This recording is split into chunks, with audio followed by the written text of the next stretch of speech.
All right. So welcome back after spring break. So how many of you got the post on Friday that basically they were video lectures to watch? Awesome. And how many people actually did watch them? Too long? Yeah, got it. We had to watch like a movie. That's too long. They were 15 minutes apiece. Yeah, but that's like an hour and a half. That's a lot of light. You know what I mean? It's 605 for an hour and 20 minutes too. Mm-hmm. So it's really long. If you cut them in half or I do the best I can with what I got. But so long as people watch the first 2 or 3, that's good. yeah, but it's still long. I forgot about those.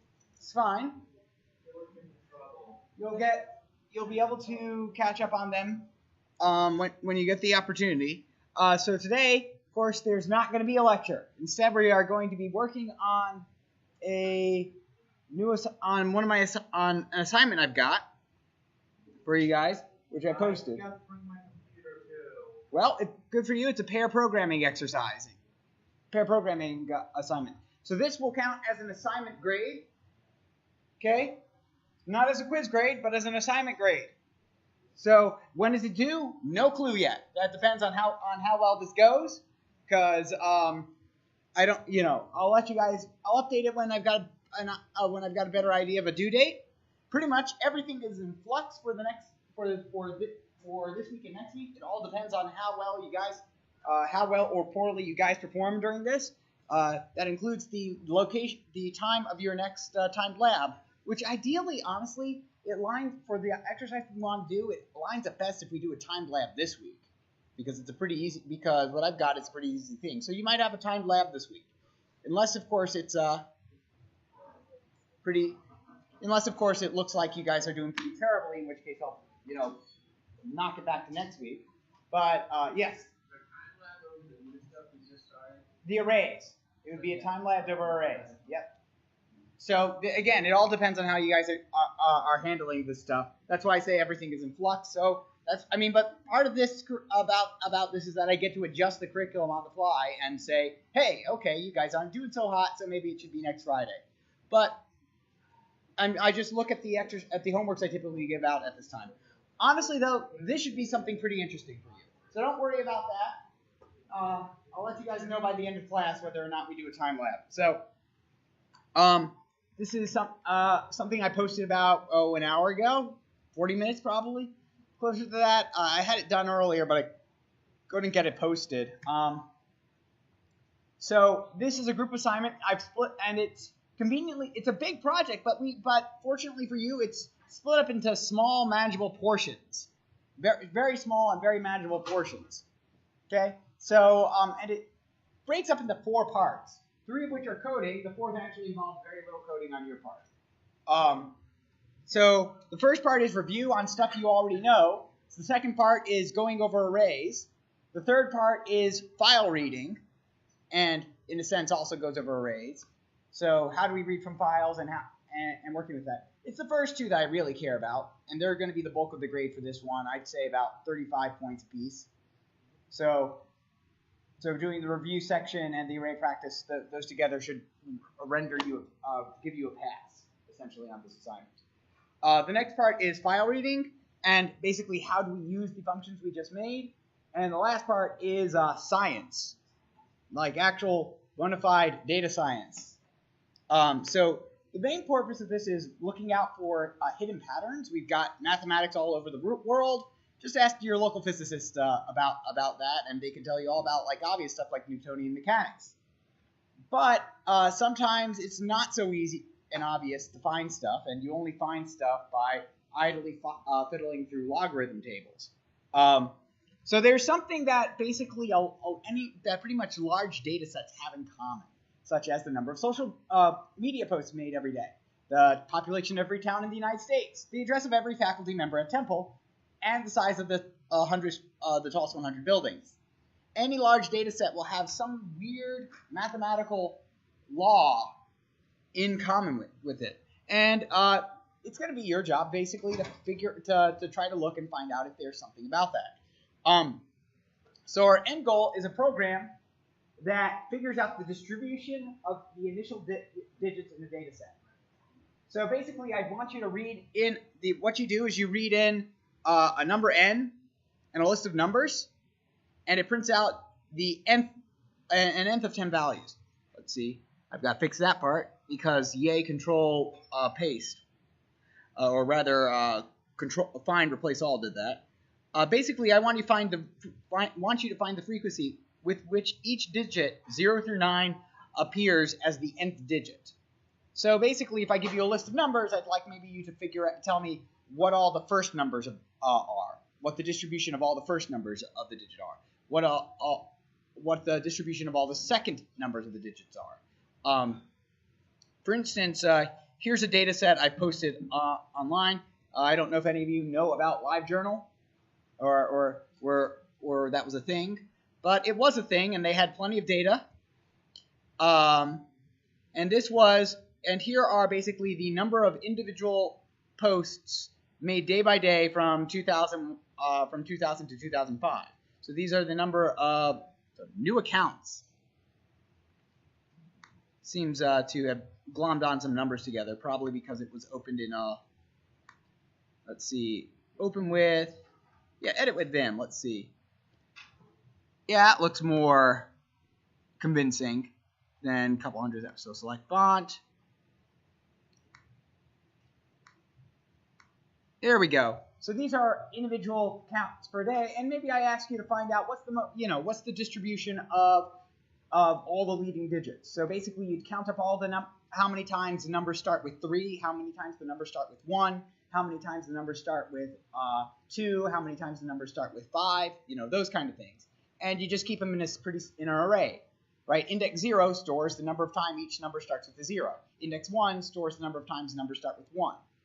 Now, this sounds like a pretty big project and a pretty big ask, but we're going to break it down for you pretty easily. So I've also shamelessly stolen this assignment from somebody else, and I've given that person credit, as you're supposed to do. Throughout the program, you get to assume that basically we are dealing with non-negative numbers. But if you're dealing with negative numbers, for some reason your data set includes that, you can just throw in the absolute value around that. It's not going to deal with that. So the first part is review. You're going to go over a problem you've already done in class multiple times, counting the number of digits in a number. This problem is something you had to do for the Riddler problem, the nth digit back, figuring out basically, okay, so the 0th digit back is 3, 1 is 2, so the middle digit, 2 is this digit. So basically, it's a way of getting a digit from an individual digit from an individual number, right? And that's going from the back forward.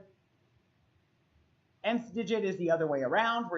It's a function that basically gives you the first, that basically gives you an individual digit, but the other way around. Then we go into array practice.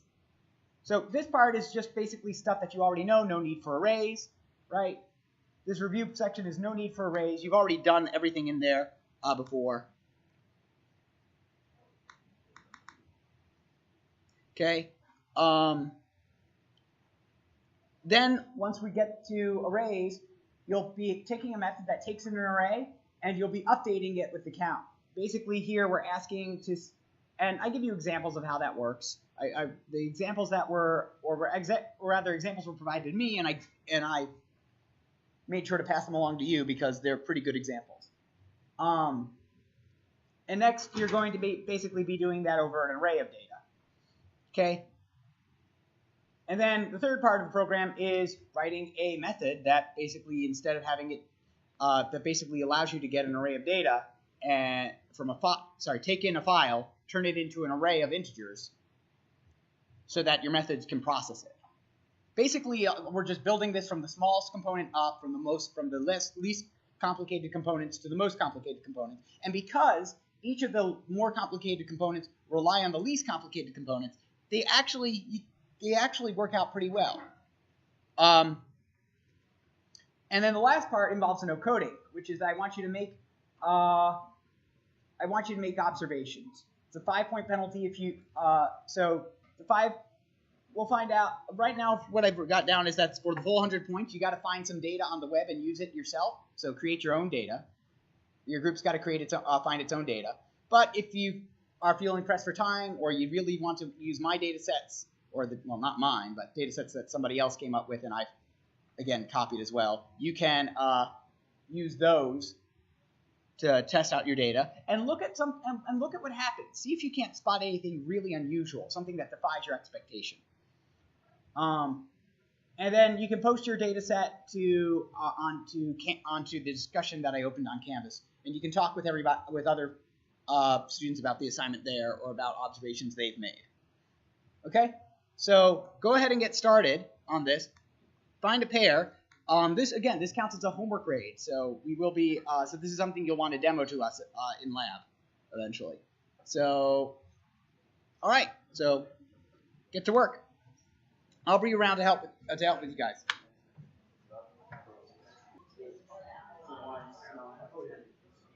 Oh boy, I'm still recording. I'll have to edit this down.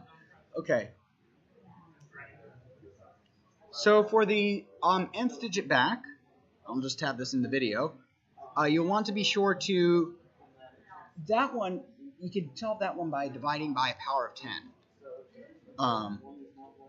So just keep that in mind. Because a lot of people were doing this because I did, when I was writing this in the back of a car. So, and doing my best, and I missed a couple things. Okay. So, on the problem, I had, let's see, I had this written down. Sorry, so I had this, and it said, hey, so this was, I had this as the method call, right, where you had update tally to 1072, and then this, well, I forgot that this was originally written, I think, to be language agnostic, so that doesn't really work in Java. So I'll go ahead and demonstrate. So let's go ahead and we'll just create a new, I'll just create a new file right over here. It's fine. New Java class array. Whoops. Okay, so okay. Static won't wait main. All right, so here if I want to do a array, public static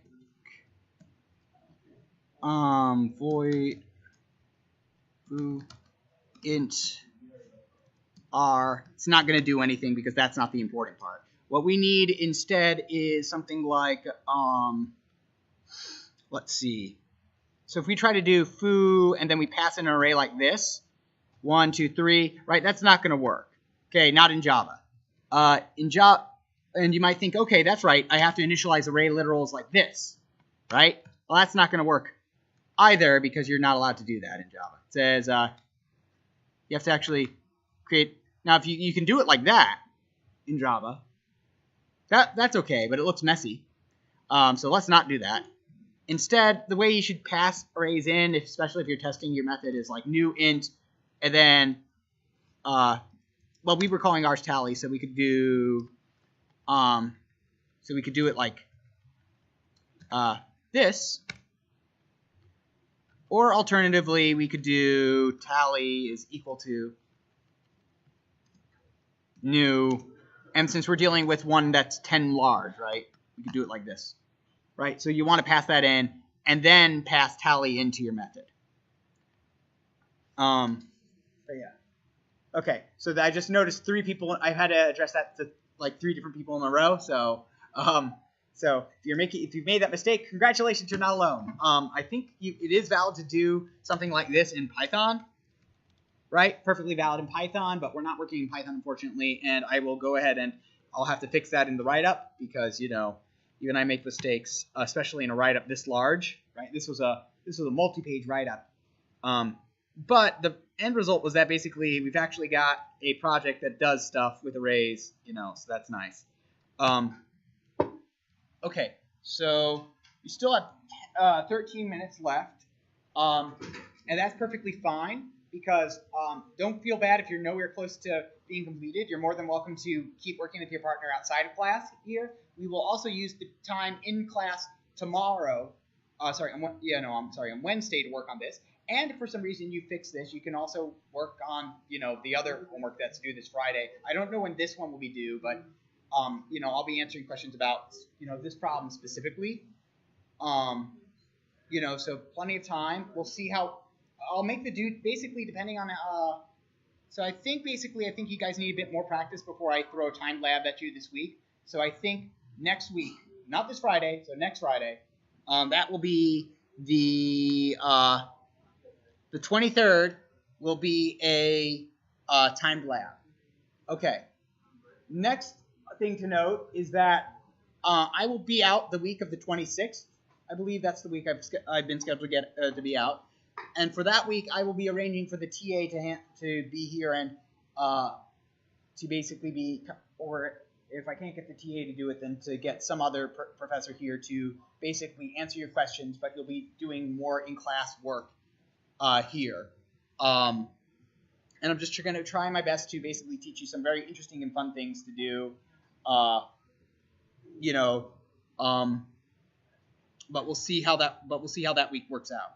Okay, so feel free to finish up with your last 12 minutes, but this will be. We'll figure out when this is due, but it probably won't be due this Friday, so don't worry about that. But feel free to work on this outside of the class.